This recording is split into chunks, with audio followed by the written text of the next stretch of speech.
સિંદૂર બહુ વાલું છે હનુમાનજીને. જ્યારે 14 વર્ષનો વનવાસ વિતાવીને રઘુનાથજી અયોધ્યામાં આવ્યા ને તો જાનકીજી પોતાના શેથામાં સિંદૂરને પૂરતા હતા. બોલો જય સિયારામ. હનુમાનજીએ પૂછ્યું જાનકીજીને, માં આ તમે તમારા શેથામાં સિંદૂર પૂરો છો એનું કારણ શું?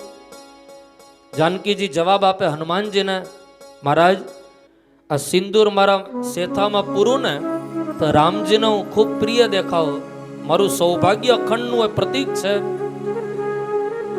રામજીની વાત સાંભળી અને હનુમાનજી એટલું બોલ્યા, વાહ માં, ખાલી એટલા હિસ્સામાં જો સિંદૂર લાગે તો તમે રામના એટલા પ્રિય બની જતા હો તો પૂરી ડબ્બી મને આપી દો.